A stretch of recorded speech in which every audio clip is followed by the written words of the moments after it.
সম্মানিত সুপ্রিয় দর্শক শ্রোতা দেশ ও প্রবাস থেকে যারা আমাদের সাথে সংযুক্ত আছেন, আমাদের ভিডিও দেখতেছেন অথবা শুনতেছেন, সবাইকে জানাই আন্তরিক প্রীতি ও শুভেচ্ছা।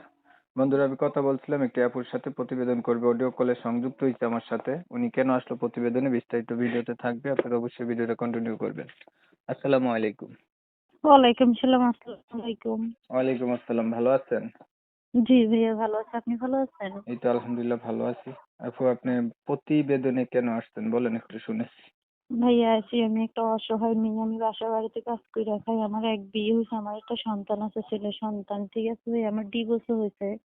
কারণ আমি চাই একটা একটা মনের মানুষ। আমি তো আর ভাইয়া বিয়ে বসতে পারবো না যতক্ষণ তারা আমার বিয়ে কোনোদিনও করবে না। তো সেই জন্য চাইতেছি অনলাইনে নাম্বারটা দিয়ে বিয়ে, আমার যাতে বিয়ে হয় এখানে।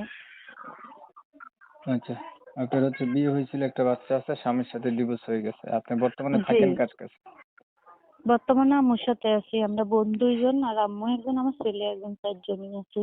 আপনার বাবা নাই? না, আমার আব্বু নাই, আব্বু মারা গেছে।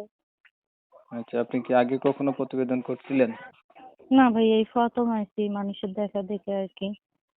তো যেহেতু আপনার বিয়ে হয়েছে, তাহলে বিবাহিত পুরুষরাই আপনাকে বিয়ে করতে চাইবে, তাই না? জি। অবিবাহিতরা তো আর আপনাকে বিয়ে করতে চাবে না। কারণ না বিবাহিত না, লোক যদি বিয়ে করতে চায় বা বয়স বেশি কোনো লোকে, আপনার এই বিষয়ে কিছু আছে মতামত? আমার কোনো সমস্যা নেই, কারণ আমি একটা বিয়েতে, কারণ যদি পুরুষ মানুষ যদি খাওয়াইতে পারে, 2 বিয়েও চালাইতে পারে, সমস্যা কি তাতে আমার?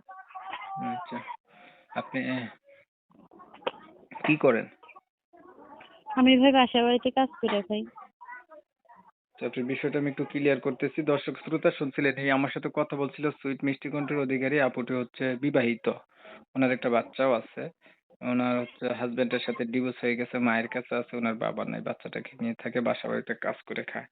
উনি প্রতিবেদনে আসছে, অনলাইনে নাম্বারটা দিতে চাচ্ছে যাতে ওনার অতীত জানার পরে কোনো একজন ভাই ওনার পাশে থাকে বা ওনার দায়িত্ব নেয়। মনের সাথে মন যদি মিল খায় তাহলে বিয়ে পর্যন্ত সম্পর্ক জড়াবে আর কি, এর জন্য উনি প্রতিবেদনে আসছে। তো আপনারা যারা উনার কথা শুনছেন, ভালো লাগছে, ভালো পাইছেন, চাইলে এই আপুটির সাথে যোগাযোগ করতে পারেন। তবে আমি দুঃখ প্রকাশ করলাম, কমিউনিটি গাইডলাইনের কারণে আপুটির নাম ঠিকানা আপনাদের মাঝে তুলে ধরতে পারলাম না। আপনারা যারা জানতে চান, ওনার সাথে ফোনে কথা বলে ওনার কাছ থেকে ওনার নাম এবং উনি কোথায় থাকে এটা জেনে নিতে পারবেন। বিস্তারিত কিছু কথা আলাপ করছি। আচ্ছা আপু, আপনি হচ্ছে লেখাপড়া আসেনি জানা? জি ভাই, আমি 7 পর্যন্ত করছি, তেমন করতে পারিনি। আলহামদুলিল্লাহ, আমি যেতে করছি ওদের বেশি। 7 পর্যন্ত পড়াশোনা করছি। ওনার কিন্তু হচ্ছে ক্লাস 7 পর্যন্ত লেখাপড়াও আছে। এখন আপনারা হচ্ছে যারা যারা ওনার সাথে কথা বলতে চান করতে পারেন। আর কিছু বলবেন? না ভাই, আমি আর কিছু বলার নাই। অনেক সময় নিয়ে আমার সাথে থাইকে আমার চ্যানেলের ভিডিও দেখছেন, সবাইকে জানাই এমএসকে টিভির পক্ষ থেকে অসংখ্য ধন্যবাদ। সবাই ভালো থাকবেন, সুস্থ থাকবেন। আল্লাহ